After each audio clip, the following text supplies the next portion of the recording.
আজকে সূরা ইউসুফের তাফসীরের অষ্টম পর্ব।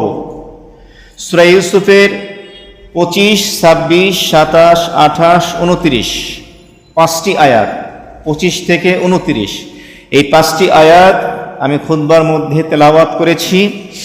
নবী করিম সাল্লাল্লাহু আলাইহি ওয়াসাল্লামের মুবারক একটি হাদিস পাঠ করেছি। মহান আল্লাহ রাব্বুল আলামিন যদি তৌফিক দান করেন, সূরা ইউসুফের 25 থেকে 29 এই পাঁচটি আয়াতের সংক্ষিপ্ত তাফসীর আপনাদের খেদমতে পেশ করার প্রয়াস রাখি। ওমা তৌফিকি ইল্লা বিল্লাহ। তাহলে আজকে সূরা ইউসুফের তাফসীরের অষ্টম পর্ব। গত সপ্তাহের সপ্তম পর্বের কিছু আলোচনা করে নিচ্ছি, যাতে আজকে তাফসীর বোঝাটা সহায়ক হয়। মহান আল্লাহ রাব্বুল আলামিন যুগে যুগে আম্বিয়া ইকরাম নবী রাসূলদের পরীক্ষা নিয়েছেন। 1,24,000 পয়গম্বর, প্রত্যেক নবী ঈমানের পরীক্ষা দিয়েছেন এবং সেখানে তারা উত্তীর্ণ হয়েছেন। ঠিক এমনিভাবে একজন জলিলুল কদর পয়গম্বর হযরত ইউসুফ আলাইহিস সালাতু ওয়াস সালাম, যার নামে কোরআনে মাজিদে 114টি সূরার মধ্যে থেকে একটি সূরা রাখা হয়েছে। ইউসুফ আলাইহিস সালামেরও আল্লাহ তাআলা ঈমানের পরীক্ষা নিয়েছেন এবং তিনি উত্তীর্ণ হয়েছেন। ইউসুফ আলাইহিস সালাতু ওয়াস সালামের পরীক্ষা ছোট ছিল না, অনেক বড়। বিষয়টি বুঝতে হবে, যেই ঘরে তিনি লালিত পালিত হচ্ছিলেন তার কৌশল এবং যৌবন বেড়ে উঠছিল আজিজে মিসরের বাড়িতে, রাজপ্রাসাদে। আর আজিজের মিসরের স্ত্রী তিনি হলেন জুলাইখা, যার আসল নাম রাগাইল, কিন্তু জুলাইখা নামটাই বেশি প্রসিদ্ধ। এই জন্য আমরা এই নাম ধরেই আলোচনা করে থাকি এবং শুনে থাকি। জুলাইখা ছিল মিশরের ফার্স্ট লেডি, বিশ্বসুন্দরী বলতে পারেন। কারণ একজন দেশের বাদশাহ, একজন গভর্নর, অর্থমন্ত্রী, খাদ্যমন্ত্রী সাধারণ কোনো নারীকে জীবন সঙ্গিনী করবেন না। যেই নারী রূপে গুণে রূপবতী গুণবতী হবে তাকেই জীবন সঙ্গিনী হিসাবে গ্রহণ করবেন। সুতরাং আজিজে মিসরের স্ত্রী জুলাইখা, এই সুন্দরী নারীর ঘরে তিনি বেড়ে উঠছেন। আর জুলাইখা ইউসুফ আলাইহিস সালাতু ওয়াস সালামের এই যৌবনের তারুণ্যতা দেখে নিজেকে কন্ট্রোল করতে পারল না। নিয়ন্ত্রণ করতে না পারার কারণে দুরভিসন্ধির মাধ্যমে কূটকৌশল অবলম্বন করে ক্রমান্বয়ে সে অমানিসার অন্ধকার জাল এভাবে ছড়াতে ছিল। এমনভাবে বিছালো যে সপ্তম কামরায় বা সপ্তম তলায় প্রত্যেক দরজায় একটি করে তালা, এর মধ্যে ইউসুফকে আটকানো হলো এবং সেই ঘরের পরিবেশ তৈরি করা হলো একজন নারী একজন পুরুষের প্রতি যেন আকর্ষণ বোধ করে। যে ঘটনা আমরা সপ্তম পর্বে গত সপ্তাহে শুনেছি। ইউসুফ আলাইহিস সালাতু ওয়াস সালামকে যখন এভাবে সপ্তম কামরার মধ্যে আবদ্ধ করে আহ্বান করল জুলাইখা, ইউসুফ আলাইহিস সালাতু ওয়াস সালাম চিন্তা করে দেখলেন যে আমার নাম পয়গম্বরের দপ্তর থেকে মুছে দেওয়া হবে যদি আমি এই গুনাহে লিপ্ত হই, জুলাইখার এই ডাকে সাড়া দিই।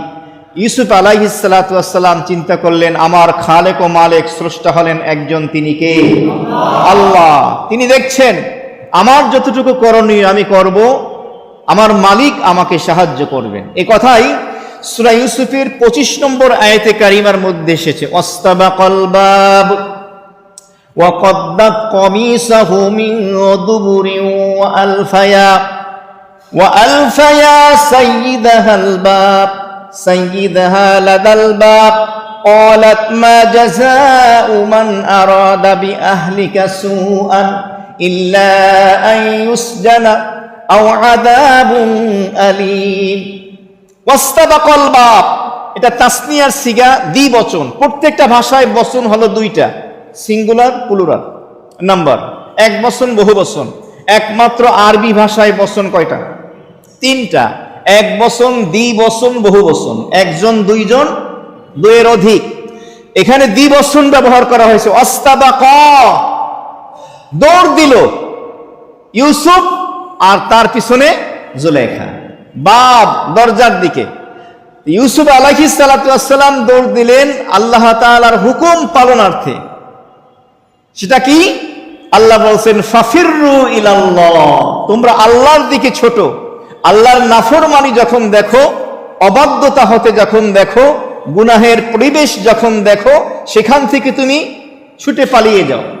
আল্লাহ নিজে বলতেছেন ফাফিররু ইলাল্লাহ, আমার দিকে ছুটে আসো, গুনাহ থেকে নেকের দিকে আসো। তাহলে ইউসুফ আলাইহিস সালামের দৌড় ছিল আল্লাহর দিকে, নেকের দিকে। আর ইউসুফের পিছনে দৌড়াচ্ছে কে? জুলাইখা। জুলাইখার দৌড় ছিল নাফরমানির দিকে। ইউসুফ চাচ্ছিলেন আমি জুলাইখার এই মন্দ প্রস্তাব থেকে, কুপ্রস্তাব থেকে নিজেকে বাঁচাবো, আত্মরক্ষা করব, এই জন্য দৌড় দিয়েছেন।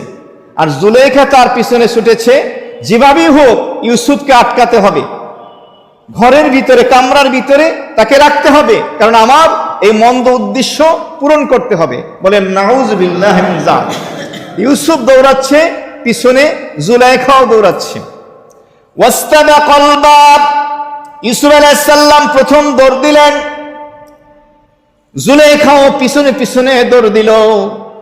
মুফাসসিরিন ইকরামগণ লেখেন 7টি কামরা ছিল। ইউসুফ জানতো প্রত্যেকটা কামরায় একটা করে দরজা আছে, প্রত্যেক দরজা একটা করে তালা লাগানো আছে। কিন্তু আমি বান্দা, আমি আল্লাহর পয়গম্বর, আমার ক্ষমতা আছে দরজা পর্যন্ত দৌড়ে যাওয়ার, আমি এতটুকু করব। ইউসুফ আলাইহিস সালাম দৌড় দিয়ে প্রথম দরজার কাছে যখন চলে গেলেন, আল্লাহ রাব্বুল আলামিনের নুসরত, সাহায্য চলে আসলো। সাথে সাথে প্রথম দরজার তালাটা খুলে দরজাটা উন্মুক্ত হয়ে গেল, খুলে গেল। ইউসুফ আলাইহিস সালাম দ্বিতীয় দরজার দিকে, দ্বিতীয় কামরায় দিলেন দৌড়। দরজা পর্যন্ত পৌঁছলেন, তালা খুলে উন্মুক্ত হয়ে গেল দরজা। তৃতীয় দরজা, চতুর্থ দরজা, পঞ্চম দরজা, এভাবে সপ্তম, ষষ্ঠ, সপ্তম দরজা পর্যন্ত যাচ্ছেন, আর প্রত্যেকটা তালা খুলে যাচ্ছে। এটা হলো ইউসুফ আলাইহিস সালাতু ওয়াস সালামের মুআজিজা। বলুন সুবহানাল্লাহ। মুআজিজা কাকে বলে? মুআজিজা বলা হয় মানুষের অভ্যাসের পরিপন্থী, যেটা সাধারণভাবে মানুষ করতে পারে না, করাতে পারে না, দেখতে অভ্যস্ত নয়, বাস্তবতার বিপরীত, যুক্তির পরিপন্থী, মানে মানুষের লজিকে, যুক্তিতে আসে না, যেই জিনিসটি করে দেখান তিনি কে? আর সেটি যদি প্রকাশ পায়, এই ধরনের অলৌকিক ঘটনা কোন নবী রাসূল পয়গম্বরের মাধ্যমে, তাহলে তার নাম হলো শরীয়তের পরিভাষায়, মুফাসসিরিন কিরামদের পরিভাষায় তার নাম হলো মুআজিজা। তার নাম কি? মুআজিজা। আর এমন অলৌকিক কোন ঘটনা যদি কোনো আল্লাহর অলির কাছ থেকে প্রকাশ পায়, নবী রাসূল না, অলি, আল্লাহর প্রিয় বান্দা, তাহলে তার নাম হলো কারামত। তার নাম কি? কারামত। তাহলে মুআজিজা, এটা বিশ্বাস করতে হবে। ইউসুফ আলাইহিস সালাম এবং অন্যান্য নবী রাসূলদের মুআজিজা প্রকাশ পেয়েছে। ইউসুফ আলাইহিস সালাতু ওয়াস সালাম যে দৌড় দিলেন, এখান থেকে কয়েকটি শিক্ষা পাওয়া যায়। 1 নম্বর শিক্ষা হলো গুনাহের পরিবেশ বর্জন করতে হবে, গুনাহ থেকে বাঁচতে হবে। আপনি যে পরিবেশে বসবাস করেন, যদি সেটা গুনাহের পরিবেশ হয়, গুনাহ থেকে যদি আপনি নিজেকে বাঁচাতে চান, এই গুনাহের পরিবেশ আপনাকে পরিহার করতে হবে, ত্যাগ করতে হবে। 2 নম্বরে হলো গুনাহের আসবাব, উপকরণ, যে সমস্ত উপকরণের মাধ্যমে মানুষ গুনাহে মুবতালা হয়, পাপে লিপ্ত হয়, ওই উপকরণও আপনাকে পরিহার করতে হবে। এরপরে যদি আপনি আল্লাহ তাআলার কাছে দোয়া করেন, তাহলে আল্লাহ তাআলা আপনাকে গুনাহমুক্ত, পূত পবিত্র এক আল্লাহর ওলির জীবন দুনিয়াতে আল্লাহ নসিব করে দেবেন। তাহলে বান্দার হলো চেষ্টা, যেটা ইউসুফ আলাইহিস সালাতু ওয়াস সালাম করেছিলেন, দৌড় দিয়েছিলেন, এতটুকু করণীয়। এই জন্য আরবি প্রবাদ আস-সায়ু মিন্নি ওয়াল ইতমামু মিনাল্লাহ, বান্দার কাজ হলো চেষ্টা, যতটুকু করণীয় সে করতে পারে করবে। ওয়াল ইতমামু মিনাল্লাহ, এর ফলাফল দেবেন কে? ফলাফল হবে আল্লাহ তাআলার পক্ষ থেকে। মনে রাখবেন, বান্দা তার যোগ্যতা অনুযায়ী চেষ্টা প্রচেষ্টা অব্যাহত রাখবে, ব্যয় করবে, মেধা শক্তি খরচ করবে, ফলাফল আল্লাহ দেবে। কখনো ফলাফল বান্দার অনুকূলে আসবে, কখনো প্রতিকূলে আসবে। আপনার পক্ষেও আসতে পারে, বিপক্ষেও আসতে পারে। বাহ্যিক দৃষ্টিকোণ থেকে আপনার জন্য ফলপ্রসূ হতে পারে, ক্ষতিকারক আপনার কাছে মনে হতে পারে, কিন্তু ওই ক্ষতির ভিতরে আল্লাহ হয়তো কল্যাণ নিহিত রেখেছেন। বলুন সুবহানাল্লাহ। তাহলে বান্দা চেষ্টা করে। এই জন্য নবী করিম সাল্লাল্লাহু আলাইহি ওয়াসাল্লামের সাহাবায়ে কেরাম মক্কার জমিনে আল্লাহর হাবিব যখন অবস্থান করতেছিলেন, মক্কার কাফের মুশরিক নেতৃবৃন্দ তাদের অনুসারীরা স্টিমরোলার চালাতে ছিল, চরম জুলুম নির্যাতন নিপীড়ন চালাতে ছিল, সাহাবায়ে কেরাম জীবন অতিষ্ঠ করে তুলেছিল। মক্কার কাফের মুশরিকরা সাহাবায়ে কেরাম নবীদের কাছে বললেন, ইয়া রাসূলুল্লাহ মাতা নাসরুল্লাহ, ও আল্লাহর রাসূল, আল্লাহর সাহায্য কবে আসবে? আর তো পারতেছি না, আর কত নির্যাতন সহ্য করব? নবীজির পক্ষ থেকে বলা হলো, বান্দা তার সকল চেষ্টা প্রচেষ্টা ব্যয় করবে, এরপরে যখন দেয়ালে তার পিঠ থেকে যাবে, বান্দার আর কিছু করার থাকবে না, আল্লাহ তাআলার মদদ, নুসরাত, সাহায্য আসমান থেকে জমিনে নেমে আসবে। সুবহানাল্লাহ। কিন্তু আপনাকে চেষ্টা করতে হবে। অনেকে বলবেন, কই, অনেক তো সহ্য করলাম 14-15-20 বছর, সাহায্য কই? আপনি কি চেষ্টা করছেন? আমি কি করেছি? টাকা পয়সা মেধা শ্রম কতটুকু করেছি?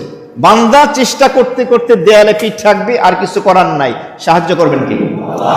তখন সাহায্য চলে আসবে। ইউসুফ আলাইহিস সালাতু ওয়াস সালাম দৌড়ে দরজা পর্যন্ত আসলেন, সাথে সাথে আল্লাহর সাহায্য চলে আসলো, দরজাগুলো খুলে গেল। দুইজনের দৌড় ভিন্ন ভিন্ন ছিল, দৌড় কিন্তু দুইজনই দিচ্ছেন, কিন্তু দৌড় কি এক না আলাদা? আলাদা ছিল। যেমন ফজরের পূর্বে তাহাজ্জুদের নামাজের সময় একজন চোর চুরি করে ক্লান্ত হয়ে নদীর ঘাটে গেছে গোসল করার জন্য, আর একজন বুজুর্গ সারা রাত তাহাজ্জুদের নামাজ পড়ার পরে ক্লান্ত হয়ে গেছে, তো চিন্তা করছে আমি একটু নদীর ঘাটে গিয়ে একটু গোসল করি, রিল্যাক্স হয়ে ফজরের নামাজটা মসজিদে গিয়ে জামাতে পড়ি। তো ওই চোর গোসল করতে গিয়ে দেখতে আছে, ও চুরি তো খালি আমি একা করি না, আরো আছে তো। ও ধারণা করতেছে উনিও মনে হয় চুরি করছে, আর ওই বুজুর্গ চিন্তা করতেছে আমি যে খালি তাহাজ্জুদ পড়ি তা না, আল্লাহর তো অনেক বান্দা আছে, এই যে আরেকজন আসছে। তাহলে দুইজনের গোসলের মধ্যে পার্থক্য আছে কিনা? দুইজনের চিন্তা চেতনা ধ্যান ধারণার ভিতরে পার্থক্য আছে কিনা? যে যেমন সে তেমনই ধারণা করে। আরবি একটা প্রবাদ আছে, আল মারউ ইয়াকিসু আলা নাফসিহি, মানুষ অন্যকে নিজের উপরে কিয়াস করে, মানে আমি যেমন আপনাকে আমি তেমনই ধারণা করব। আমি যদি ভালো হই, আপনার কথা আমি সরল মনে বিশ্বাস করব, আর এই সরলতার সুযোগ নিয়ে সমাজের দুষ্ট প্রকৃতির মানুষগুলো সাধারণ মানুষকে ধ্বংস করে দেয়। ক্ষতি করে কিনা? এর শাস্তি আখিরাতে সুনিশ্চিত অবশ্যই হবে। তো যাই হোক, দুইজনে দৌড় দিলেন, ইউসুফ এবং জুলাইখা পিছনে পিছনে। ওয়াকাদ্দাত কমিসাহু মিন দুবুরিন, জুলাইখা ছিঁড়ে ফেলল কমিসাহু, ইউসুফ আলাইহিস সালামের জামার, মিন দুবুরিন পিছনের অংশ, দুবুর মানে পিছন, ইউসুফ আলাইহিস সালামের পিছনের অংশ ছিঁড়ে ফেললেন। আচ্ছা, জুলাইখা তো ইউসুফকে আটকাতে চাইছে, কোন কোন মুফাসসিরিন কিরামগণ লেখছেন ইউসুফ আবার দৌড়াতে গিয়ে পড়েও গেছে, আবার উঠে আবার দৌড়, জুলাইখাও পিছনে ছুটতেছে তাকে আটকানোর জন্য, রুম থেকে যেন বের হতে না পারে। সর্বশেষ যখন পারছে না, ইউসুফের পিছনের দিকে জামাটা এভাবে ধরল, ধরার কারণে কদ্দাত কমিসাহু মিন দুবুরিন, ইউসুফ আলাইহিস সালামের জামার পিছনের অংশ ছিঁড়ে গেল। তাফসীরে মাজাহারির ভিতরে আল্লামা সানাউল্লাহ পানিপতি রাহমাতুল্লাহ লিখেছেন, আরবি ভাষায় দুইটা শব্দ আছে, একটা হলো কত্তুন আর একটা হলো কদ্দুন। কত্তুন আর কদ্দুন, এখানে সূরা ইউসুফের ভিতরে কদ্দুন শব্দ ব্যবহার হয়েছে, আর একটা শব্দ আছে কত্তুন, তোয়া দিয়া। দুইটার ভিতরে পার্থক্য আছে। একটার অর্থ হলো দৈর্ঘ্য আর একটা হলো প্রস্থ। তার মানে একটা হলো লম্বা লম্বি ভাবে ছিঁড়ে ফেলা, আর একটা হলো প্রস্থ পাশাপাশি ছিঁড়ে ফেলা। তো জুলাইখা যখন ধরলো, টান মেরে তার জামাটা ছিঁড়ে ফেললো পিছন দিক থেকে। ও আলফায়া সাইয়্যিদাহা লাদাল বাব, দুইজনে গিয়ে দরজার সামনে পেল তার স্বামীকে। ও আলফায়া, ইউসুফ এবং জুলাইখা উভয় পেল সাইয়্যিদাহা, জুলাইখার মালিককে, মনিবকে, লাদাল বাব, দরজার কাছে। মুফাসসিরিন কিরামগণ লিখেছেন, ওই যে ওয়াস্তাবাকাল বাব, দরজার দিকে ছুটে যাওয়া, এবং শেষে যে বলছেন লাদাল বাব, দরজার কাছে গিয়ে পেলেন, এর দ্বারা উদ্দেশ্য হলো সপ্তম কামরার সপ্তম দরজা। বের হওয়ার সময়, ঢোকার সময় না, ঢোকার সময় তো সপ্তম দরজা হয়েছে ভিতরে, আর ইউসুফ আলাইহিস সালাম বের হচ্ছেন, বের হতে গিয়ে সর্বশেষ দরজা, বুঝতেছেন, সপ্তম দরজা, সপ্তম কামরার সপ্তম দরজার কাছে যখন গেলেন, কাকে পেলেন? সাইয়্যিদাহা, এই হা জমিরের মার্জা হলো জুলাইখা, জুলাইখার মনিবকে পেলেন। এখানে সাইয়্যিদা হুমা বলেন নাই, কারণ এক দৃষ্টিকোণ থেকে তো আজিজে মিসির জুলাইখারও মনিব স্বামী, আবার ইউসুফেরও তো মালিক না, আসল মালিক এখানে ইউসুফ আলাইহিস সালামের একজন, তিনি কে? আল্লাহ। তাহলে তাকে পেলেন। মুফাসসিরিনে কেরামগণ লিখেছেন, দুইটা বর্ণনা লিখেছেন যে এখানে দরজার কাছে গিয়ে জুলাইখা তার চাচাতো ভাই এবং তার স্বামী আজিজে মিসর দুইজনকে পেয়েছেন। দরজাও খুলে গেছে, ইউসুফও বের হয়েছে, জুলাইখাও জামা ছিঁড়ে ফেলছে, দুইজনে দরজার সামনে বাহিরে বের হয়েছে, দরজার সামনে তাকিয়ে দেখে আজিজে মিসর এবং জুলাইখার চাচাতো ভাই। কেউ কেউ বলছেন না, শুধুমাত্র আজিজে মিসর জুলাইখার স্বামী ছিল, দুইটা অবস্থা আসছে, তারা দুইজন এখানে বসা ছিলেন, একটা বর্ণনা। আর একটা বর্ণনা আসছে আজিজে মিসর এখনই ঘটনাক্রমে কোনো কারণে দরজা দিয়ে প্রবেশ করতে যাবেন, এমত অবস্থায় দরজা খুলে গেছে, ইউসুফ জুলাইখা সামনে। জুলাইখা ইউসুফ যখন আজিজে মিসরকে দেখলো হতভম্ব হয়ে গেল, বিশেষ করে জুলাইখা হতভম্ব হয়ে গেল। মনে রাখবেন, নারীদের উপস্থিত বুদ্ধি পুরুষের থেকে বেশি, নারীদের উপস্থিত বুদ্ধি পুরুষদের থেকে বেশি, এবং তারা অনেক চৌকস চিকন বুদ্ধি রাখে, এবং কিছু মনে করবেন না যারা শুনছেন, টাটকা মিথ্যা কথা বলার অভ্যাস তাদের বেশি। তো যার কারণে কোরআন কি বলতেছে শোনেন, যখনই দেখলো দরজার সামনে আজিজে মিসর দাঁড়িয়ে আছে, তো অবস্থাটার প্রেক্ষাপটটা পরিবর্তন করার জন্য নিজের দোষটা ইউসুফের মাথায় চাপিয়ে দেওয়ার জন্য কি বলে, কোরআন কি বলে শোনেন। ক্বালাত, জুলাইখা বলল, মা জাযাউ মান আরাদা বিআহলিকা সুআন ইল্লা আইয়ুসজানা আও আযাবুন আলীম। জুলাইখা নিজের অপবাদকে ঢাকার জন্য, নিজের পুত পবিত্রতা জাহের করার জন্য, নিজেকে সতী সাধ্যী প্রকাশ করার জন্য অপবাদটা ইউসুফের মাথায় দিল কিভাবে? সে বলল, মা জাযাউ, ওই ব্যক্তির শাস্তি কি হতে পারে? মান আরাদা, যে ইচ্ছা করে, বি আহলিকা, আপনার বিবির সাথে, সুআন, কুমতলব। জুলাইখা বলতেছে আজিজে মিসরকে, আপনার স্ত্রীর সাথে যে মন্দ কামনা বাসনা, এই চরিতার্থ করার ইচ্ছা পোষণ করে, এই লোকটার শাস্তি কি হইতে পারে? অপরাধ করছে ইউসুফ না জুলাইখা? করছে জুলাইখা, আবার তাকে এটা বলতেছে। এটা কেন বলল? এটা বলার দুইটা কারণ মুফাসসিরিনে কেরামগণ লিখেছেন। এক নম্বর কারণ হলো, তিনি ইউসুফকে একটা পানিশমেন্ট দিতে চাইছেন, তোরা ডাক দিলাম তুই আসছি না, ডাকে সাড়া দিলে না। দ্বিতীয় নম্বরে তার এই লজ্জাটা ঢাকার জন্য তাকে একটা অপদস্থ করা বা তাকে দোষী সাব্যস্ত করার তার উদ্দেশ্য ছিল। দেখেন, এখানে জুলাইখা কিন্তু চাইলে বলতে পারত যে আমার সাথে যেই ব্যক্তি বা ইউসুফ মন্দ কর্ম করার যদি ইচ্ছা পোষণ করে, তার শাস্তি কি হওয়া দরকার, একথা বলেন নাই। বলছেন মান আরাদা বি আহলিকা, আজিজে মিসরকে, স্বামীকে বলতেছেন, আপনার স্ত্রীর সাথে, পরিবারের সাথে এই মন্দ ইচ্ছা পূরণ করার যেভাবে কামনা বাসনা রাখে, এই আচরণ যে করে, তার শাস্তি কি হওয়া দরকার। নিজের দিকে নিসবত না করে স্বামীর দিকে করছে। কেন? মুফাসসিরিনে কেরামগণ লিখেছেন, এর কারণ হলো স্বামীর ভিতরে গায়রাত তৈরি করা, আত্মসম্মানবোধ। আপনার স্ত্রীর সাথে করতেছে, আপনি মিশরের গভর্নর, মিশরের বাদশাহ, খাদ্যমন্ত্রী, অর্থমন্ত্রী, আপনার পরিবারের সাথে এরকম সাহস করে, তার ভিতরে গায়রাত তৈরি করতেছে, নিজের দিকে নিসবত না করে স্বামীকে বুঝাইতেছে, তার কেমন শাস্তি হওয়া দরকার, শাস্তিটাই বলে দিতেছে। দুইটা শাস্তি, একটা হবে সাথে সাথে, আর একটা হবে বিলম্বে, একটা হবে দীর্ঘমেয়াদী, আর একটা হবে তাৎক্ষণিক। ইল্লা, কেমন শাস্তি হবে? আইয়ুসজানা, দীর্ঘমেয়াদী শাস্তি হতে পারে, তাকে জেলখানায় ভরে রাখতে হবে, কারারুদ্ধ করতে হবে। আও আযাবুন আলীম, অথবা তাকে যন্ত্রণাদায়ক শাস্তি দেওয়া হবে। তাহলে কোরআন বুঝাচ্ছে পৃথিবীর জমিন এরকমের পুত পবিত্র চরিত্রের আখলাকের অধিকারী যুবক যুবতী সমাজে থাকবে।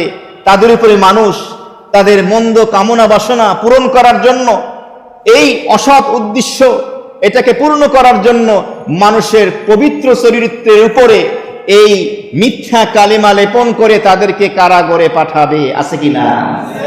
সমাজ দেখতেছে কাবিন্নামা চায়। এখন তো প্রকাশ হয়ে গেছে, সবকিছুই প্রকাশ হয়ে গেছে যে কার উপরে কি অপবাদ দাও। তখন অনেকেই ধারণা করছে, একটাবার চিন্তা করে নাই শাইখুল হাদিসের ছেলে শাইখুল হাদিস। শাইখুল হাদিস কি বোঝেন? যিনি বুখারী শরীফ যিনি পড়ান, শাইখুল হাদিস। এটা চারটিখানি কথা না, এটা যে কেউ পারে না, এটা অনেক বড় যোগ্যতা লাগে, এটা মাকাম, একটা স্থান। এটা জুলাইখা দুইটা শাস্তির কথা বলল। দীর্ঘমেয়াদী শাস্তি হলো আইয়ুস জানা, তাকে জেলে আবদ্ধ করা হোক। আবদ্ধ করা হয়েছিল কিনা? হ্যাঁ। আর একটা হবে কি? আযাবুন আলীম, তাকে যন্ত্রণাদায়ক শাস্তি দেওয়া হোক। এটা হবে তাৎক্ষণিক শাস্তি। সেটা কি? মুফাসসিরিনে কিরামগণ লেখেন সেটা হলো তাকে ডোররা মারা হোক, চাবুক মারা হোক, বেত্রাঘাত করা হোক, এই শাস্তি তাকে দেওয়া হোক। তো এখানে এই শাস্তির কথা বলা হলো। আজিজ মিসির এই বিষয়টা দেখলেন। তাহলে পুত পবিত্র চরিত্রের উপরে কালিমা লেপন করা নবী রাসূল আম্বিয়া কিরামদের জীবনে ঘটেছে, এটা আল্লাহর ওলিদের জীবনেও ঘটেছে। বাস্তব এক ঘটনা, খুব সংক্ষেপে বলছি। মাদ্রাসার এক তালিবুল ইলম, দেখেন গুনাহ থেকে কেমনে বাঁচতে হয়।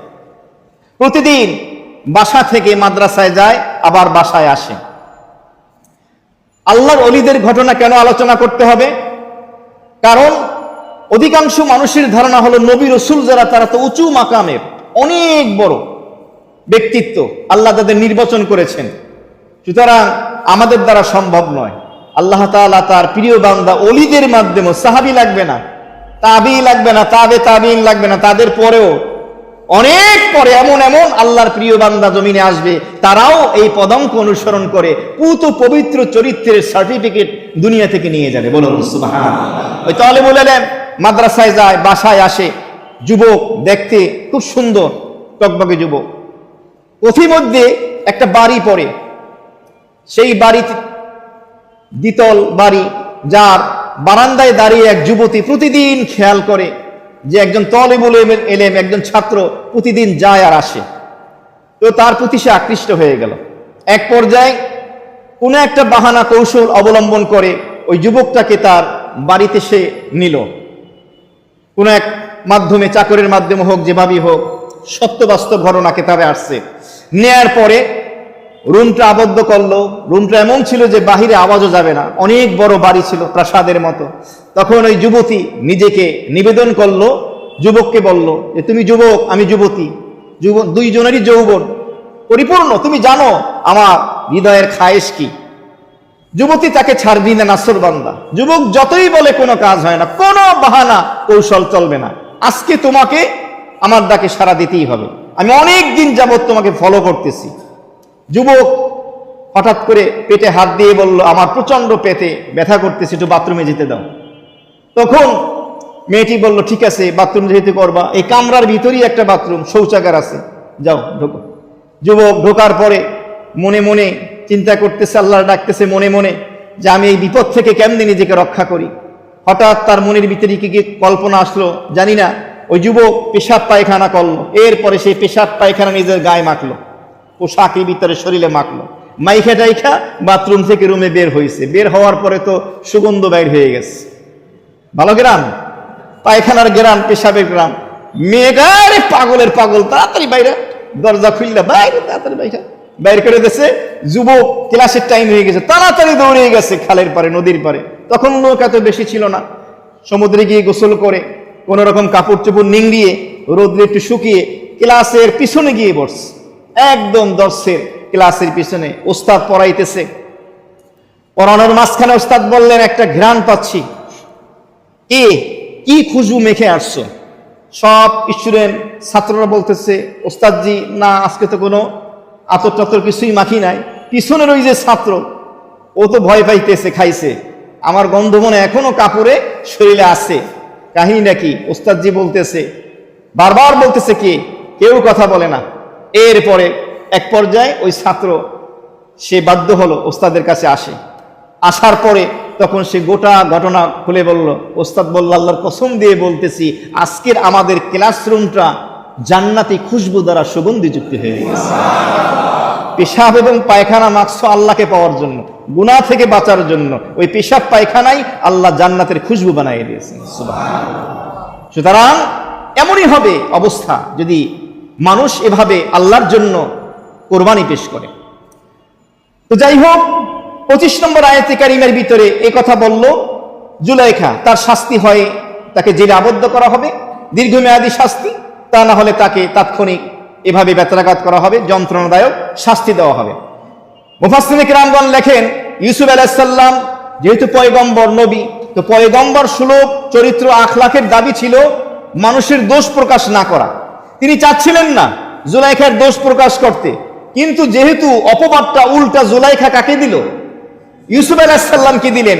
এই জন্য নিজেকে অপবাদ থেকে মুক্ত করার জন্য তিনি মুখ খুলতে বাধ্য হলেন, তা না হলে তিনি মুখ খুলতেন না, জুলাইখারটা গোপনই রাখতেন। 26 নম্বর আয়াত, ইউসুফ আলাইহিস সালাম বললেন, ক্বালা হিয়া রাওয়াদাতনি আন নাফসি। ইউসুফ আলাইহিস সালাম বললেন, আজিজ মিসর আপনি শুনেন, হিয়া রাওয়াদাতনি আন নাফসি, অপরাধী আমি নই, আমার থেকে আপনার স্ত্রী জুলাইখা তার মন্দ কামনা বাসনা চরিতার্থ করার জন্য, পূরণ করার জন্য সে আমাকে ফুসলাইছে, সে আমাকে সপ্তম কামরার ভিতরে আটকিয়েছে, আবদ্ধ করেছে, এ কাজ সে করেছে। এখন বাহ্যিক তো কোনো প্রমাণ ছিল না, কোনো সিসি ক্যামেরা তখন তৈরি হয় নাই, ওখানে কেউ উপস্থিত ছিল না। আজিজি মিসরের জন্য বিষয়টা কঠিন হয়ে গেল, কিভাবে আমি এখান থেকে সঠিকটা জানতে পারি, কিভাবে সম্ভব? তখন আল্লাহ রাব্বুল আলামিনের নিয়ম হলো, আল্লাহ পাকের যে সমস্ত বান্দারা তাদের চরিত্রকে পুত পবিত্র রাখেন, বিশেষ করে নবী রাসূলরা মাসুম নিষ্পাপ হন, তারা যখন বিপদে পড়েন মাসুম নিষ্পাপ শিশু বাচ্চার সাক্ষ্যের মাধ্যমে তাদেরকে আল্লাহ তাআলা এভাবে সম্মানিত করে দেন। সুবহানাল্লাহ। ওয়া শাহিদা শাহিদুম মিন আহলিহা, জুলাইখার পরিবারের সদস্যদের মধ্য থেকে একজন সাক্ষী দিল। সাক্ষীটা কে দিল? মুফাসসিরিনে কিরামগণ লেখেন, এই সাক্ষী দিয়েছিল একটি শিশু বাচ্চা। সে কে?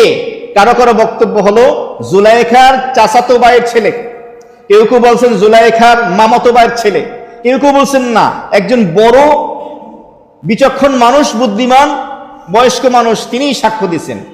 তবে সব থেকে বেশি প্রণিধানযোগ্য, গ্রহণযোগ্য, উল্লেখযোগ্য যে মত, সেটা হলো না, জুলাইখার ওই কামরার ভিতরে একটি শিশু বাচ্চা ছিল, জুলাইখার চাচাতো ভাই অথবা মামাতো ভাই, দোলনার ভিতরে ছিল, দুগ্ধপোষ্য শিশু। ওই শিশুটি তখন শিশুটি সাক্ষ্য দিল। হাদিস শরীফের মধ্যে এসেছে, নবী করিম সাল্লাল্লাহু আলাইহি ওয়াসাল্লাম ইরশাদ ফরমান যে 4টা বাচ্চা শৈশবে দুধ পানরত অবস্থায় কথা বলেছে। বলুন সুবহানাল্লাহ। আমি আরো 2টা পেয়েছি তাফসিরে মাজহারির ভিতরে, মোট হইল কয়টা? 6টা। 1 নম্বরে কে? 1 নম্বরে হলো কারো কারো মত ফেরাউন। এভাবে ফেরাউনের স্ত্রী যে ছিল, কে? আসিয়া। এই আসিয়ার চুল কেশ পরিচর্যা যে করত নারী, তার একটা ছোট্ট শিশু ছিল। ওই ছোট্ট শিশুটা কথা বলেছে। কিভাবে? একবার ফেরাউনের সন্দেহ হলো মুসার উপরে, ছোট মুসা তার স্ত্রী আসিয়া লালন পালন করতেছে। তো সন্দেহ হইল যে জ্যোতিষী গণক যে বলেছে এক যুবকের হাতে আমার ধ্বংস অনিবার্য, তাহলে এই ছোট্ট মুসাই কি আমাকে মারবে? তখন ফেরাউনের স্ত্রী আসিয়ার চুলের পরিচর্যা, কেশের পরিচর্যা যে নারী করত, তার ছোট্ট দুগ্ধপোষ্য শিশু সাক্ষ্য দিয়েছিল এমন একটা হিকমত, কৌশল অবলম্বন করে, যার কারণে ছোট্ট শিশু মুসাকে আল্লাহ ফেরাউনের কবল থেকে আল্লাহ মুক্ত করেন। এই একটা মত। কারো কারো মত হলো যে না, ফেরাউনের মেয়ের দেখাশোনার যে দায়িত্ব ছিল, যেই মেয়ে, তার একটা সন্তান ছিল, ওই সন্তান কথা বলেছিল। তাহলে এখানে একজন ধরেন। 2 নম্বরে হলো হযরত ঈসা আলাইহিস সালাতু ওয়াস সালামকে যখন মারিয়াম নিয়ে আসেন কোলে করে, একদিন বয়স। কয়দিন বয়স?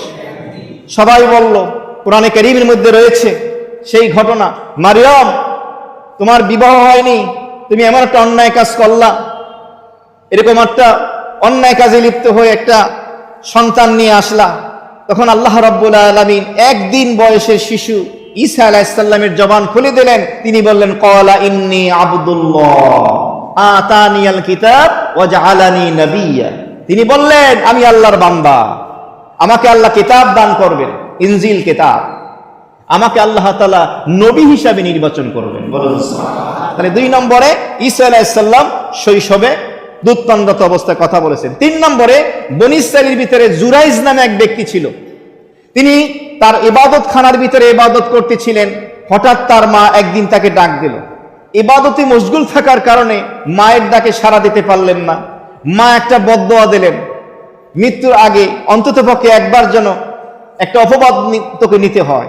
তো মায়ের দোয়াও কবুল হয়, বদদোয়াও কবুল হয়। এই জন্য উলামায়ে কেরাম বলেন, সন্তান যতই দুষ্ট হোক, কথা অমান্য করলেও কখনো সন্তানদেরকে বদদোয়া দিবেন না, কারণ আপনি জানেন না কখন আপনার কোন দোয়া, কোন বদদোয়া আল্লাহ তাআলার কাছে কবুল হয়ে যায়। সুতরাং জুরাইজের মা যখন এই বদদোয়া দিল, ওই এলাকায় একটা নারী ছিল, বকরি চড়াতো, রাখালনি।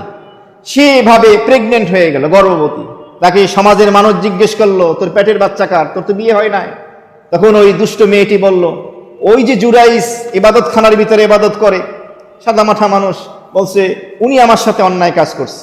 তখন এলাকার মানুষ জুরাইজকে বলল, আপনাকে তো অনেক ভালো মানুষ মনে করতাম, আপনি ইবাদত বন্দি করেন, বুজুর্গ মানুষ, আর গোপনে গোপনে এই কাম করেন। এরপরে জুরাইজের ইবাদত খানা ভেঙে ফেলাইছে, পিটাইয়া সব যারা তার মুরিদ ছিল ভেঙে ফেলেছে। জুরাইজ বলল, আমি এর কি দেব না, এর সাক্ষী আল্লাহই ব্যবস্থা করবেন। ওই মেয়েটা যখন বাচ্চা প্রসব করলো, ওই সন্তান ভূমিষ্ঠ হওয়ার পরে সাক্ষ্য দিল যে আমার বাপ এই জুরাইজ আবেদ, ইবাদত গুজার বান্দা, আল্লাহর ওলি না, আমার বাপ হলো অমুক রাখাল। তাহলে 3 নম্বরে এই জুরাইজের ছেলেটা, এই কথা বলা হয়। 4 নম্বরে হলো এই যে ইউসুফ এবং জুলাইখার ঘটনার ভিতরে কামরায় দোলনায় যে বাচ্চা ছিল এটি। 5 নম্বরে বলা হয় তাফসীরে মাজারির ভিতরে এসছে 2টা ঘটনা। কাদি সানাউল্লাহ পানি প্রথমত লিখেছেন যে এক মা তার বাচ্চাকে দুধ পান করাচ্ছিল। এমত অবস্থায় একজন যুবক সুন্দর আকৃতির ঘোড়ায় আরোহণ করে সাওয়ার হয়ে যাচ্ছিল।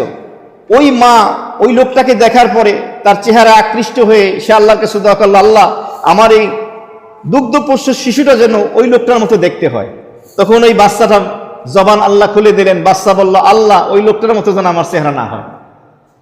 এই ঘটনা আমি পেয়েছি 5 নম্বরে। 6 নম্বরে হলো সূরা বুরুজ, কোরআনে কারীমের 30তম পারা একটা সূরা আছে, আস-সামাই যাতিল বুরুজ। এখানে উখদুদ নামে একটি সম্প্রদায় আছে, আসহাবি উখদুদ। এই আসহাবি উখদুদ ইয়ামানে বসবাস করত। ইয়ামানের বাদশা এবং তার প্রজারা ইয়ামানবাসীকে আবদ্ধ করলো তার কথা না শোনার কারণে। বিশাল এক পরীক্ষা গর্ত খনন করলো, বিশাল অগ্নিকুণ্ড জ্বালালো। যত মোমেন নারী ছিল, পুরুষ ছিল, সবাইকে আনলো, এক এক করে ওই আগুনের গর্তের ভিতরে ফালাতে লাগলো। একজন মোমেনা নারী তার কোল থেকে দুগ্ধপোষ্য শিশুটাকে কেড়ে নিল, এরপরে আগুনের ভিতরে ফেলে দিল। মা দেখার পরে সহ্য করতে পারছে না, মুখ থেকে কুফরি কালেমা বের হয়ে আসবে। সাথে সাথে হাদিসে আসছে এই ঘটনা, সাথে সাথে ওই দুগ্ধপুত্র শিশু যাকে আগুনে ফেলানো হয়েছিল সে আওয়াজ দিয়ে বলল, ইয়া উম্মি, হে আমার মা, আপনি টেনশন করবেন না, আপনি দেখতেছেন আগুনের গর্ত, এটা আগুনের গর্ত না, আমার আল্লাহ জান্নাতের বাগান বানিয়ে দিয়েছে। সুবহানাল্লাহ। এই হলো 6 নম্বর শিশু যে শৈশবে দুধ পানরত অবস্থায় কথা বলেছিল। তাহলে 26 নম্বর আয়াতে কারিমার মধ্যে ইউসুফ আলাইহিস সালাতু ওয়াস সালাম নিজের বারাত জাহির করলেন যে না, আমি নই, জুলাইখা আমার থেকে তার কুমতলব হাসিল করার জন্য আমাকে ফুসলাচ্ছে। ওয়া শাহিদা শাহিদুম মিন আহলিহা, এই আহলিহা জুলাইখার পরিবারেরই ওই শিশু। দেখেন মুফাসসিরিন কিরামগণ লেখেন, বাচ্চাটা কিন্তু চাইলে সরাসরি বলতে পারতো যে অপরাধী ইউসুফ না জুলাইখা, এ কথা কিন্তু বলে নাই, কারণ তখন পক্ষপাতিত্বের একটা সম্ভাবনা থাকতে পারত যে তুমি জুলাইখার নাম না নিয়ে ইউসুফের নাম নিলা কেন, এখানে কোনো কারণ আছে কিনা। এর আরেকটা কারণ আছে, কারো কারো মত হলো, এর আগেই বলেছি, যেখানে একজন বুদ্ধিমান একজন বয়স্ক লোক সাক্ষী দিয়েছিল, এটাও হতে পারে। তাহলে সেই লোক যদি সাক্ষ্য দেয়, সরাসরি যদি বলে ইউসুফ অপরাধী না জুলাইখা অপরাধী, তাহলে পক্ষপাতিত্বের কি থাকে? সম্ভাবনা থাকে। এই জন্য বুদ্ধিসুলভ এমন এক উত্তর দিয়েছে, অ্যান্সার দিয়েছে যেখানে পক্ষপাতিত্বের কোনো সুযোগ নাই। কি দিয়েছে? ওই বাচ্চা কি বলছে? বাচ্চা বলল ইনকানা কমিসুহু কুদ্দা মিন কুবুলিন, যদি ইউসুফের জামাটা ছিঁড়ে যায় মিন কুবুলিন, সামনের দিক থেকে, কুবুল মানে সাম আর দুবুর মানে পিছের। ইনকানা কমিসুহু, যদি ইউসুফের জামাটা ছিঁড়ে থাকে, কুদ্দা মিন কুবুলিন, সামনের দিক থেকে, ফাসাদাকাত, জুলাইখা সত্য বলেছে। কারণ একটা পুরুষ একটা নারীর ইজ্জতের উপরে যখন হামলা করবে তখন সামনাসামনি হবে, আর সামনাসামনি হলে মেয়েটা নিজেকে বাঁচাতে গেলে পুরুষটার গায়ে হাত দেবে, হয়তো হাত দিলে জামা পিছনে না সামনে ছেড়বে, সামনের দিকে যদি ছেড়ে ফাসাদাকাত, তাহলে সত্যবাদী হলো জুলাইখা, ওহুয়া মিনাল কাযিবিন, আর মিথ্যাবাদী হবে ইউসুফ। তখন মিথ্যাবাদী সাব্যস্ত থেকে হবে ইউসুফ। জামা পিছনে ছেড়লে না সামনে? পিছনে ছেড়লে, সামনে ছেড়লে, কমনে ছেড়লে? হ্যাঁ, বুঝতে হবে। ইনকানা কমিসুহু কুদ্দা মিন কুবুলিন, যদি জামা সামনের দিক থেকে ছিঁড়ে যায়, ফাসাদাকাত, তাহলে জুলাইখা সত্যবাদিনী, সত্য বলেছে, ওহুয়া মিনাল কাযিবিন, আর ইউসুফ মিথ্যাবাদী, সে মিথ্যা বলেছে। ওয়া ইনকানা কমিসুহু কুদ্দা মিন দুবুরিন, পরবর্তী আয়াতে কারিমায় রব্বুল আলামিন বিষয়টি সুন্দর করে বলে দিলেন। 27 নম্বর আয়াতে কারিমায় ওই বাচ্চা সাক্ষ্য দিল, ওয়া ইন কানা কমিসুহু, এই হু জমিরের মারজা হলো ইউসুফ, ইউসুফের জামা যদি ছিঁড়ে যায় কুদ্দা মিন দুবুরিন, পিছন দিক থেকে, ফাকাযাবাত, তাহলে জুলাইখা মিথ্যাবাদী। জুলাইখা মিথ্যা বলতেছে, কারণ ইউসুফ বাঁচার জন্য দৌড় দিচ্ছে। তাহলে জুলাইখা কি সামনের দিকে ছেড়বে না পিছ দিয়ে ছেড়বে? পিছন দিক থেকে ধরবে। যাও কই? ফাকাযাবাত, মিথ্যা বলেছে জুলাইখা, মিথ্যাবাদিনী সাব্যস্ত হয়ে যাবে জুলাইখা, ওই নারী। ওহুয়া মিনাস সাদিকিন, আর ইউসুফ হবে সত্যবাদী। ইউসুফ সত্যবাদী সাব্যস্ত হয়ে যাবে। চমৎকার এক ব্যাখ্যা দিয়ে দিলেন, যে ব্যাখ্যার মাধ্যমে এটা প্রমাণিত হলো। তাহলে এই যে বাচ্চাটি জবান খুলে গেল, এটা ছিল ইউসুফ আলাইহিস সালামের একটা মুজিজা। এখানে দুইটা মুজিজা। একটা মুজিজা হলো দুগ্ধপোষ্য শিশু দোলনায় থাকে, তার তো কথা বলার কথা না, সে কথা বলেছে, তার মানে এটা প্রথম মুজিজা। আর দ্বিতীয় নম্বরের মুজিজা হলো সে এমন এক বিজ্ঞান সুলভ, যুক্তি নির্ভর এমন এক সমাধান দিয়েছে যার মাধ্যমে দোষীকে নির্দোষকে এটা প্রমাণিত হয়ে যাবে, দোষী নির্দোষ সাব্যস্ত হয়ে যাবে। একটা প্রক্রিয়া বলে দিয়েছে। মুফাসসিরিন কিরামগণ লিখেছেন, এখানে কিন্তু বাচ্চাটা সরাসরি সাক্ষ্য দেয় নাই, বরঞ্চ বাচ্চা একটা প্রক্রিয়া বলে দিয়েছে, যে প্রক্রিয়ার মাধ্যমে সাক্ষ্যটা প্রমাণিত হবে, দোষী নির্দোষী প্রমাণিত হয়ে যাবে এ কথা। এটার মাধ্যমে মুফতি শফি সাহেব রাহিমাহুল্লাহ তাআলা তাফসিরে মারিফুল কোরআনের ভিতরে তিনি লিখেছেন যে এর মাধ্যমে প্রমাণ হয় যে কাল কিয়ামতের ময়দানে প্রত্যেকটা বনি আদমের জন্য সাক্ষী রেডি আছে। যে সাক্ষী কি? বনি আদমের দেহের অঙ্গ প্রত্যঙ্গ। সূরা ইয়াসিন আছে, আল ইয়াওমা নাখতিমু আলা আফওয়াহিহিম ওয়া তুকাল্লিমুনা আইদিহিম ওয়া তাশহাদু আরজুলুহুম বিমা কানু ইয়াকসিবুন। আল্লাহ তাআলা বলেন, আমি সেদিন মোহর মেরে দেব মানুষের জবানের উপরে।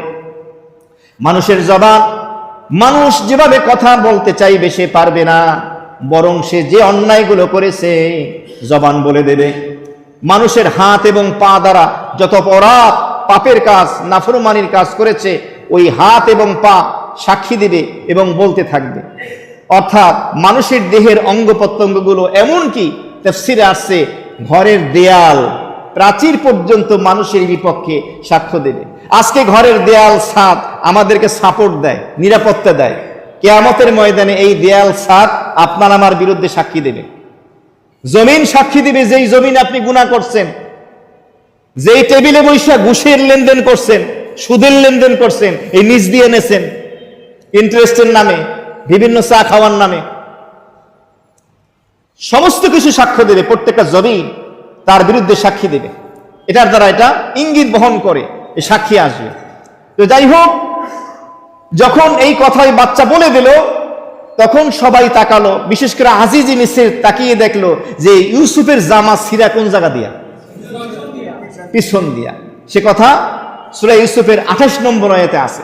ফালাম্মা রাআ কামিসাহু কুদ্দা মিন দুবুরিন ক্বালা ইন্নাহু মিন কাইদিকুন ইন্না কাইদাকুন্না আযীম। ফালাম্মা অতঃপর যখন রাআ আজিজ মিসর তাকালো, দেখতে পেল কামিসাহু ইউসুফের জামাখানা কুদ্দা ছিঁড়ে আছে মিন দুবুরিন পিছন থেকে। আজিজ মিসর তাকিয়ে যখন দেখলো ইউসুফ আলাইহিস সালামের জামা পিছন দিক থেকে ছেঁড়া, ক্বালা তখন আজিজ মিসর বলল ইন্নাহু মিন কাইদিকুন, জুলাইখারে বলল নিশ্চয়ই তোমাদের ষড়যন্ত্র খুবই খারাপ। ইন্নাহু মিন কাইদিকুন, জুলাইখাকে বলল জুলাইখা তোমরা নারী জাতি, তোমাদের এই কূট কৌশল ষড়যন্ত্র এটা তোমাদেরই ষড়যন্ত্র। ইন্না কাইদাকুন্না আযীম, তোমাদের নারীদের ষড়যন্ত্র অনেক বড়। আজিম শব্দ ব্যবহার করা হয়েছে। দেখেন কোরআনে কারিমে আল্লাহ বলছে ইন্না কাইদাশ শাইতানে কানা যায়ীফা, শয়তানের ষড়যন্ত্র হলো যায়ীফ, দুর্বল। আর সূরা ইউসুফের ভিতরে 28 নম্বর আয়াতে আল্লাহ বলতেছেন নারীদের ষড়যন্ত্র হলো আজিম, বড়। তাহলে শয়তানের ষড়যন্ত্রের থেকেও নারীদের ষড়যন্ত্র কি? আজকে মা বোন যে রাগ করবে, কিছু করার তো নাই, কোরআনে তো আইসা গেছে। তবে হ্যাঁ, মুফাসসিরিনে কিরামগণ এটাও লিখেছেন সব নারী না, যেই নারীরা দুষ্ট প্রকৃতির তাদের ব্যাপারে বলা হয়েছে, সব নারী নয়। কারণ যারা নেককার দিনদার তাদের মর্যাদা জান্নাতের হুরের থেকেও লক্ষ কোটি গুণ বেশি। কারণ জান্নাতের হুর হলো এমন, তারা যদি একটু থুতু ফেলে দুনিয়াতে, পৃথিবীতে নদী, সমুদ্র, ঝর্ণা, পুকুর, খাল, বিল যত পানি আছে সব পানি মধুর থেকেও বেশি মিষ্টি হয়ে যায় থুতু ফেললে। তারা যদি একটু তাকায় আসমানের নিচে দুনিয়ার দিকে, এই দুনিয়ার লাইট বাতি লাগবে না, চন্দ্র, সূর্য, গ্রহ, নক্ষত্রের আলো তাদের চেহারার ঝলকে ম্লান হয়ে যাবে। জান্নাতের হুরেরা যদি এভাবে তাদের দোপাট্টা, আঁচলটা একবার দুনিয়া একটা এরকম টান মারে, একবার বাতাস দেয়, গোটা পৃথিবী খুশবুদার সুগন্ধযুক্ত হয়ে যায়। সুবহানাল্লাহ। এটা হলো জান্নাতের হুর নারীরা। কিন্তু দুনিয়ার মাটির তৈরি নারী যদি আবেদা হয়, ইবাদত গুজার হয়, নেককার হয়, দিনদার হয়, ওই জান্নাতের হুরের থেকে 70 গুণ বেশি সুন্দরী হবে। এত মর্যাদা। তাহলে আজিম, আজিম শব্দের অর্থ হলো বড়। কোরআনে কারিমের 12 জায়গায় আজিম শব্দটা ব্যবহার হয়েছে। কয় জায়গায়? 12 জায়গায়। যেমন এক জায়গায় আল্লাহ বলছেন ওহুয়াল আলিয়ুল আযীম, আল্লাহ নিজের কথা বলছেন আমি সুউচ্চ সমুন্নত মর্যাদার অধিকারী। 2 নম্বরে বলেছেন রব্বুল আরশিল আযীম, আল্লাহর আরশ আযীম, অনেক বড়। আর এক জায়গায় আল্লাহ বলেছেন ওয়াফাদাইনাহু বিযিবহিন আযীম, বড় প্রাণী কথা বলেছেন। আর এক জায়গায় বলেছেন বিসিহরিন আযীম, অনেক বড় জাদু। মুসা আলাইহিস সালামের জাদু ছিল, হাতের লাঠি এভাবে সাপ হয়ে যেত। লাহা আরশিন আযীম, আর এক জায়গায় বলেছেন আরশিন আযীম। এমন জ্ঞান ওই আল্লাহ তাআলা দান করেছিলেন সুলাইমান আলাইহিস সালামের সেই জিনকে, যে তার ইলমের মাধ্যমে, জ্ঞানের মাধ্যমে চোখের এক পলকে এক দেশ থেকে আরেক জায়গায় নিয়ে যেতে পারতেন। আরেক জায়গায় বলেছেন নাবাউন আযীম, অনেক বড় অবস্থা হবে কিয়ামতের ময়দানে। আরেক জায়গায় বলেছেন কুরআনুন আযীম, কুরআন অনেক বড় আসমানি কিতাব। আরেক জায়গায় বলেছেন ইন্নাকা লাআলা খুলুকিন আযীম, হে নবী আপনার চরিত্রের সবথেকে উত্তম উঁচু পর্যায়ে, বলুন সুবহানাল্লাহ। আরেক জায়গায় বলেছেন ইন্না শিরকা লা যুলমিন আযীম, শিরক হলো সবথেকে বড় অপরাধ। আরেক জায়গায় বলেছেন বুহতানুল আযীম, আয়েশা সিদ্দিকা রাদিয়াল্লাহু তাআলার উপরে যে ইহুদিরা অপবাদ দিয়েছিল এটা অনেক বড় অপবাদ ছিল। আরেক জায়গায় বলেছেন জালজালাতুস সা শাইউন আযীম, কিয়ামতের যে ভূমিকম্প হবে এটা অনেক বড়। আরেক জায়গায় সর্বশেষ সূরা ইউসুফে 28 নম্বর আয়াতে বলেছেন ইন্না কাইদাকুন্না আযীম, ও নারী তোমার ষড়যন্ত্র অনেক বড়, মারাত্মক। এর কারণ হলো নবী করিম সাল্লাল্লাহু আলাইহি সাল্লাম হাদিস শরীফে ইরশাদ ফরমান মা তারাকতু বাদি ফিতনাতান, আল্লাহর নবী বলেন আমার পরে আমি ছেড়ে যাব না এমন কোন ফিতনা হিয়া আদাররু আলার রিজাল, যা পুরুষের জন্য বেশি ক্ষতিকারক হবে মিনান নিসা, মহিলাদের থেকে। নবীজি বললেন আমি চলে যাওয়ার পরে পুরুষদের জন্য সব থেকে বড় ক্ষতিকারক যে ফিতনা আমি রেখে যাব সেটা হলো নারীর ফিতনা। কার ফিতনা? নারীর ফিতনা। আজকে ক্লোজআপ, টেস্ট থেকে শুরু করে, সাবান থেকে শুরু করে প্রত্যেকটা প্রোডাক্টের যে অ্যাড হয়, মডেল পুরুষ না মহিলা? দেখতে শুনতে রাঙ্গা সাঙ্গা এমন তো নাই মডেল, না কাইলে খুললে নেবে, যেটা দেখলে মানুষ আকর্ষণ বোধ করে। এরপরে ক্রিমের বলেন, যাই বলেন, আর মানুষও এমন বোকার বোকা, মনে করে এই ক্রিম দিয়ে এত সুন্দর যেহেতু হয়েছে, তা আমিও ফেয়ার অ্যান্ড লাভলি মাখবো, আমিও সুন্দর হয়ে যাব। মনে রাখবেন, যত ধরনের কসমেটিক্স আছে, যত কিছু আবিষ্কার হবে কিয়ামত পর্যন্ত, এগুলো দ্বারা আপনার চেহারার গ্লাস তাৎক্ষণিক বাড়বে, কিন্তু আপনার যে সৃষ্টিগত সৌন্দর্য এটা কোনোদিন পরিবর্তন হবে না। আর একজন দিনদার মুমিনা নেককার নারী চেহারার মেকআপ হলো 5 ওয়াক্ত নামাজের উজুর পানি। আল্লাহ নসিব করে বলি আমিন। এরপর নবী বলেন, ক্বালা রাসূলুল্লাহ সাল্লাল্লাহু আলাইহি ওয়াসাল্লাম, আন-নিসাউ হাবাইনুশ শাইতান, মহিলারা হলো শয়তানের রশি। আজকে সব মহিলাদের বিরুদ্ধে যাচ্ছে। মা বোনরা কষ্ট নেবেন না, এই নারী দ্বারা উদ্দেশ্য বদকার নারী, নেককার না। যদি কেউ থাকি, নেককার হওয়ার চেষ্টা করি, আল্লাহ তাআলা সকল নারীকে নেককার বানিয়ে দেয় বলি আমিন। মনে পড়ে গেল, আরব দেশে এক নারী ছিল অসম্ভব সুন্দরী। সে একদিন গোসল করে আয়নার সামনে যখন দাঁড়ালো, ভিজে চুলগুলো পিছনে পড়ে আছে, নতুন একটা শাড়ি পরছে, তো তার চেহারা সে আয়নায় দেখার পরে নিজেই অভিভূত হয়ে গেল এবং নিজে নিজেই বলতে পারলো যে আমাকে যদি কোনো পুরুষ দেখে ওর মাথা নষ্ট হয়ে যাবে, তার মানে আমার প্রতি সে আকৃষ্ট হবেই হবে। তখন তার স্বামী সেখানে যে দাঁড়ানো, তার স্বামী বলল যে না, সব পুরুষ আকৃষ্ট হবে না। বলছেন না, আমি এটা বিশ্বাস করি না। তখন তিনি বললেন, সম্ভবত মদিনাতুল মুনাওয়ারার ইমাম ছিলেন একজন, আব্দুল্লাহ ইবনে উমাইর রাহমাতুল্লাহ আলাইহি, অনেক বড় আলেম কারি, খুব চমৎকার তেলাওয়াত ছিলেন, অনেক বড় বুজুর্গ ছিলেন। তো ওই স্বামী বললেন যে উমাইরকে তুমি পারবা না, অমুককে তুমি পারবা না। তো স্বামী স্ত্রীর মাঝখানে মাঝে মধ্যে কিন্তু রসিকতা হয়, ফ্রেন্ডলি অন্যরকম। তখন স্ত্রী দুষ্টুমি করে বলল, তাহলে আমাকে একটা চান্স দেন, সুযোগ দেন, দেখেন আমি তাকে কাইদ করতে পারি কিনা। স্বামী বললেন, যাও, চ্যালেঞ্জ তোমার জন্য, তোমার চ্যালেঞ্জ, তুমি যদি পারো। তো ওই জামানায় মা বোনরা মাসলা মাসাইল জানার জন্য মসজিদের সামনে গিয়ে দাঁড়াতেন পর্দার সাথে, হেজাবের সাথে। যখন ইমাম সাহেব নামতেন, কোন আলেমে দ্বীন নামতেন, পর্দার সাথে প্রশ্ন করতেন, তিনি উত্তর দিয়ে চলে যেতেন, সমস্যা নেই। ওই নারী স্বামীর চ্যালেঞ্জ গ্রহণ করে, তার রূপের উপরে নিজে এত ফখর, এত গৌরব, অহমিকা, সে গিটে দাঁড়ায় আছে। হুজুর যখন নামাজ শেষ করে মুসল্লিরা চলে গেছে, যখন নামলেন, তখন ওই নারী মাসালা জিজ্ঞেস করার বাহানায় কৌশলে তাকে প্রশ্ন করলেন। তো হুজুর মনে করলেন একটা মাসলা জানতে আসছে কোনো নারী। যখনই তিনি মাসলা বলবেন, সাথে সাথে হুজুরের সামনে আইসা মুখের নেকাবটা সরাইয়ে দিলেন, মানে চেহারাটা দেখানোর জন্য।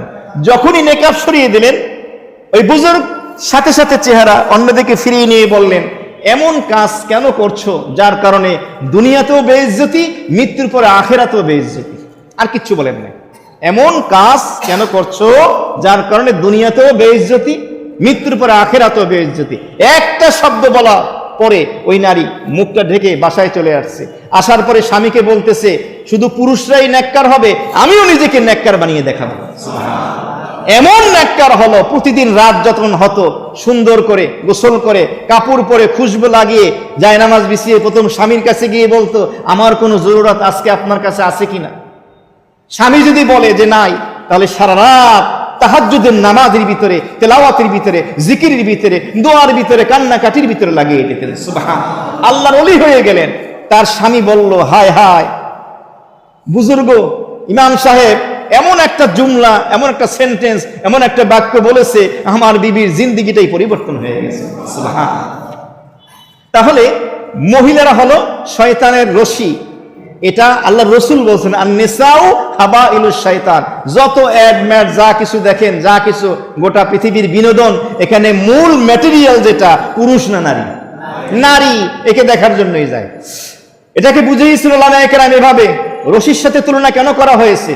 কারণ হলো, যারা মৎস্য শিকারী মাছ শিকার করে, মনে করেন বড়শি দিয়া মাছ শিকার করে, তাহলে বড়শির সাথে রশি আছে কিনা? মৎস্য শিকারী রশি দিয়ে যেভাবে মাছ পাকড়াও করে, শয়তান নারীদেরকে রশি বানাইয়া পুরুষদেরকে গুনাহে পাকড়াও করে। নাউজুবিল্লাহ। এই জন্য নবীজি বলেছেন, অনেক বুদ্ধিমান পুরুষ এমন আছে যাদেরকে এই অবলা নারীরা তাদের জালে আবদ্ধ করে তাদেরকে এভাবে ছোট করে দেয়, অর্থাৎ তাদেরকে পাকড়াও করে ফেলে, বশীভূত করে ফেলে। নারীদের ভিতরে এই যোগ্যতাটা দেওয়া হয়েছে। সুতরাং নারীদেরকে তাফসীরের ভিতরে আসছে বাহ্যিকভাবে দেখতে নরম কোমল, আসলেই তারা নরম কোমল, অবলা, এবং তারা একটা কথা বললে বিশ্বাসযোগ্য হয়, চোখের পানি তারা দ্রুত ছাড়তে পারে, আর চোখের পানি ছেড়ে কোনো কথা বললে মানুষ বিশ্বাস করে। কিন্তু এই বিশ্বাসের বাহানা করে, কৌশল অবলম্বন করে অনেক সময় তারা মিথ্যার আশ্রয় নেয় এবং মানুষের অনেক ক্ষতি করে, যেমনটা করেছিল এই ঘটনার ভিতরে জুলাইখা। তো যাই হোক, ওই যে সাক্ষী দিয়েছিল ইউসুফের পক্ষে, এখানে আরেকটা ঘটনা আমি পেয়েছি, কিতাবে আমি পাইনি, নেটের ভিতরে জুলফিকার নকশবন্দির সূরা ইউসুফের তাফসীর আমি শুনতেছিলাম, সেখানে পেলাম। যখন মিশরে খাদ্যমন্ত্রীর দায়িত্ব পেলেন ইউসুফ আলাইহিস সালাম, দেশে দুর্ভিক্ষে চলতেছে, দেশের বিভিন্ন প্রান্ত থেকে মানুষ শস্য নেওয়ার জন্য আসতেছে, তখন যেই শিশুটি ইউসুফ আলাইহিস সালামের পক্ষে সাক্ষ্য দিয়েছিল, ওই শিশুটি তখন বড় হয়ে গেছে, সেও শস্য নেওয়ার জন্য আসছে। তো রাষ্ট্রীয় দায়িত্বে যারা নিয়োজিত আছেন তারা সবাইকে যেভাবে শস্য দেয়, ওই শিশুটা এখন বড় হয়েছে, তাকেও শস্য দিয়ে দিল। সে বলল, না, আমাকে আরো বেশি দিতে হবে। তখন বলল কর্মচারীরা, সবাইকে যেভাবে দেই তোমাকে তেমন দিছি। তখন ওই শিশুটি যে বড় হয়েছে, সেই ছেলেটি বলল যে, না, আমাকে বেশি দিতে হবে, কারণ ইউসুফ আলাইহিস সালামের সাথে আমার একটা সম্পর্ক আছে। তাকে কাছে নিয়ে যাওয়া হলো। নিয়ে যাওয়ার পরে সে বলল, আমাকে শস্য আরো বেশি দেওয়া লাগবে। দেওয়া হয়েছে। তিনি বললেন, আরো দেওয়া লাগবে।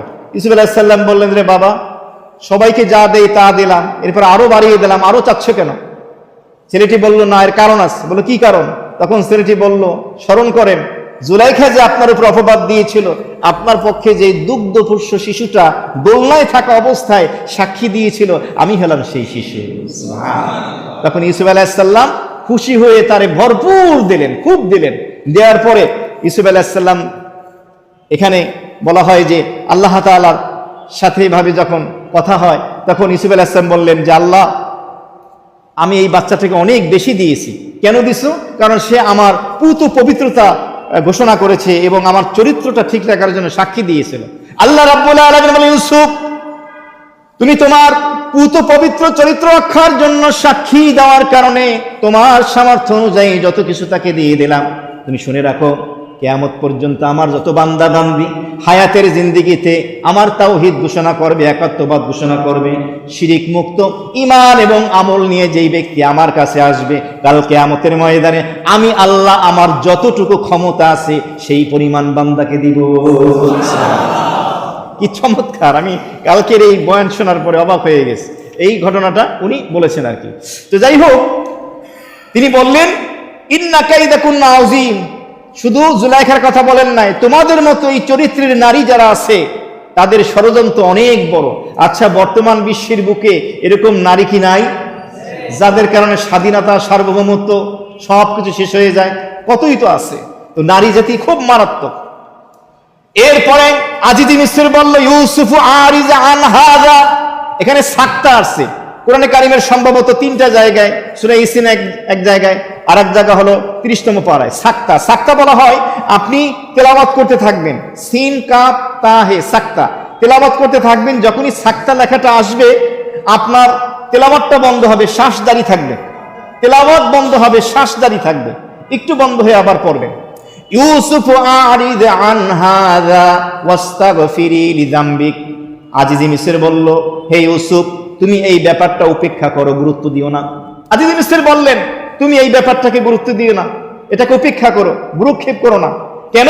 কারণ তুমি যদি এটা মানুষের কাছে বলা বলি করো, তাহলে এটা অসম্মানী হবে, বেইজ্জতি হবে, এটা ভালো হবে না। সুতরাং এটা তুমি করো না। তো যাই হোক, ইউসুফকে কথা বলার পরে এবার ফিরলেন তার স্ত্রী জুলাইখার দিকে, বললেন, ওয়াস্তাগফিরি লিযামবিক। এই জুলাইখা, তুমি তোমার অপরাধের জন্য ইস্তেগফার করো, ক্ষমা চাও। প্রশ্ন আসে, জুলাইখা তো মুশরিকা ছিল, মুমিন ছিল না, তাহলে একজন মুশরিকা নারীকে আজিজ মিসর ইস্তেগফার করতে কেন বললেন? প্রশ্ন বুঝতেছেন? কেন বললেন? তখন এর উত্তরে লেখা হয় যে এর কারণ হলো, জুলাইখা যদিও মুশরিকা ছিল, মুমিনা ছিল না, কিন্তু সে মনের ভিতর থেকে অন্তত জানতো কোনটা ন্যাক আর কোনটা গুনাহ, কোনটা নেকি কোনটা বদি, কোনটা ভালো কোনটা খারাপ, এটা অন্তত জানতেন। এই জন্য আজিজ মিসির বললেন, তোমার অপরাধের জন্য তুমি ক্ষমা প্রার্থনা করো। কার কাছে? তিনটা মত পাওয়া যায়। কেউ কেউ বলেন তোমার স্বামীর কাছে, কারণ স্বামীর খেয়ানত করছো তুমি। কেউ কেউ বলেন যে না, তুমি ক্ষমা চাও ইউসুফের কাছে, কারণ তুমি ষড়যন্ত্র করছো, তোমার দোষ তার ঘাড়ে চাপিয়েছো। 3 নম্বর মত হলো তুমি তোমার রবের কাছে, স্রষ্টার কাছে। এখন সে যদি আল্লাহ বিশ্বাসী হয় তার কাছে, তা নাহলে তার রবের। তো ইস্তেগফার করো তোমার অপরাধের জন্য, ইন্নাকি কুনতি মিনাল খাতিইন। সর্বশেষ আজিজ মিসর বলে দেন, নিশ্চয়ই তুমি হলে ভুল যে করেছে, অপরাধ যে করেছে তাদের অন্তর্ভুক্ত। তার মানে অপরাধটা তুমিই করেছো। তাহলে এই অবস্থাগুলো তিনি দেখলেন এবং বুঝতে পারলেন যে এখানে নির্দোষ হলেন হযরত ইউসুফ আলাইহিস সালাম, এবং তার পক্ষে কোরআনে কারিমের একাধিক আয়াতে কারিমা রয়েছে এই সূরা ইউসুফের ভিতরে। তার মধ্যে থেকে একটা হলো ওয়ারাওয়াদাতহুল্লাতী হুয়া ফী বাইতিহা আন নাফসিহি, যেই ঘরে তিনি লালিত পালিত হচ্ছিলেন ওই ঘরের নারী তার প্রতি আকৃষ্ট হলো। তাহলে বোঝা গেল ইউসুফ আকৃষ্ট হয় না, ইউসুফ নির্দোষ। এরপরে এক পর্যায়ে আসবে, জুলাইখা বলবে আল আন হাসাসাল হক ওয়া আনা ওয়ারাদতুহু আন নাফসিহি ওয়া ইন্নাহু লামিনাস সাদিকিন। এখন সত্য প্রকাশিত হয়ে গেল, আমি জুলাইখা নিজেই ইউসুফকে ফুসলাইছিলাম আমার কুমতলব, মন্দ কামনা বাসনা চরিতার্থ করার জন্য। ওয়া ইন্নাহু লামিনাস সাদিকিন, আর ইউসুফ নিশ্চয়ই সত্যবাদী ছিল। তাহলে জুলাইখার কথার মাধ্যমে ইউসুফের চরিত্র পুত পবিত্র প্রমাণিত। এমনিভাবে মিশরের মেয়েরা বলেছিল যে আল্লাহর কসম, মা হাশালিল্লাহ মা আলিমনা মিন, আমরা জানি না তার ব্যাপারে কোনো খারাপ কিছু, মানে ইউসুফের ব্যাপারে সেই খারাপ চরিত্রের মানুষ বা এরকম আমরা কিছু জানি না। এরকম একাধিক আয়াতে কারিমার মাধ্যমে। আর একটা আয়াতে কারিমা, ইউসুফ আলাইহিস সালামের জামা ছিঁড়েছিল পিছন দিক থেকে, এটার দ্বারাও তার চরিত্র পুত পবিত্র প্রমাণিত হয়ে গেল। সম্মানিত উপস্থিতি, তাহলে আজকে সূরা ইউসুফের 8ম পর্বের 25 থেকে 29 এই 5টি আয়াতে কারিমার মাধ্যমে সারসংক্ষেপ যে কথাটা আসলো, জুলাইখার এই দুর্বিসন্ধি এটাকে পূর্ণ করার জন্য, মন্দ চরিতার্থ এটা পূর্ণ করার জন্য সে যে কৌশল অবলম্বন করেছিল, ইউসুফ আলাইহিস সালামকে আল্লাহ তাআলা তার এই ষড়যন্ত্র থেকে রক্ষা করলেন এবং এর দ্বারা পৃথিবীর মানচিত্রে এমন একটা দৃষ্টান্ত স্থাপন করলেন যে কেউ যদি নারী হোক পুরুষ হোক, সে যদি তার চরিত্রকে পুত পবিত্র রাখতে পারে, আল্লাহ তাআলা তাকে দুনিয়াতেও সম্মান ইজ্জত দান করেন, আখিরাতেও তাকে সম্মান এবং ইজ্জত দান করেন। আল্লাহ তাআলা আমাদের সকলকে বোঝা এবং আমলের তৌফিক দান করেন। এত কথা বলার জন্য অনেক ঘাটাঘাটি করতে হয়েছে। আমি চ্যালেঞ্জ, আপনি ইউটিউবে গিয়ে সূরা ইউসুফের তাফসীর শুনেন, এত কথা পাবেন না। মোটামোটা কিছু কথা পাবেন, শুধু তর্জমা আর কিসসা কাহিনী বাস শেষ। এত খুঁটিনাটি কথা পুরো 1 সপ্তাহ বসে স্টাডি করতে হয়েছে, এরপর ডায়েরিতে নোট করতে হয়েছে।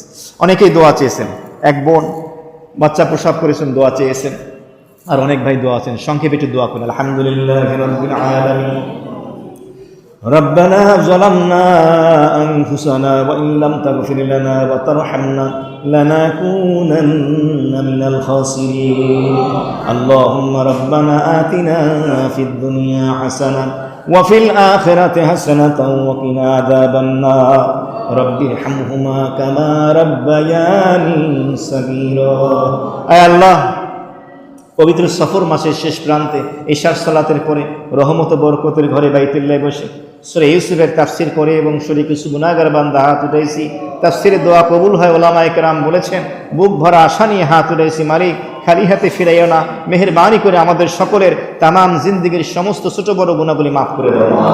আমাদের তওবা ইস্তেগফারকে কবুল করে গুনাহগুলি নেকির দ্বারা পরিবর্তন করে দাও। নেক আমল যা কিছু করার তৌফিক দিয়েছেন এবং ভবিষ্যতে দেবেন, মেহেরবানি করে কবুল ও মঞ্জুর ফরমান। পৃথিবীর শুরু থেকে আজ অবধি যত মুমিন মুমিনাত মুসলিম মুসলিমাত অন্ধকার কবরবাসী, খাস করে আত্মীয়স্বজনময় মুরব্বী যারা দুনিয়া থেকে চলে গেছে, যারা যারা দোয়া চেয়েছেন হাত উঠিয়েছেন, আল্লাহ সকল মরহুম মরহুমাদেরকে আপনি মাফ করে দেন, সকলের জন্য মাগফিরাতের ফয়সালা করে দেন। নারী পুরুষ ছোট বড় আল্লাহ সকলকে আপনি মাফ করে দেন। রব্বে কারীম অনেকেই দোয়া চেয়েছেন অসুস্থ, মেহেরবানি করে সকলকে সমস্ত বিমারি থেকে শিফায়ে আজেলা কামেলা দান করেন। আমাদের হায়াতের ভিতরে পরিবার, বিবি, বাচ্চা, রিজিকের ভিতরে খায়র ও বরকত নাজিল করেন। অনেকে অসুস্থ, অনেকে দোয়া চেয়েছেন, পেরেশানিতে আছে, মানসিক, শারীরিক, অর্থনৈতিক। ও মালিক, আপনি আলিমুল গায়ব, আলিমুম বিদাতিস সুদূর। যদি কুন বলেন ফায়াকুন, হওয়া শুরু হয়ে যায়, পরিপূর্ণতা লাভ করে। রব্বে কারীম মেহেরবানি করে যার ঘাটতি কমতি যা আছে গায়েব থেকে আপনি ইন্তজাম করে দেন। আয় আল্লাহ, আমাদের সকল ইমতিহান পরীক্ষার ভিতরে আমাদেরকে কামিয়াবির সাথে উত্তীর্ণ হওয়ার তৌফিক দান করেন। রব্বে কারীম ইউসুফ আলাইহিস সালাম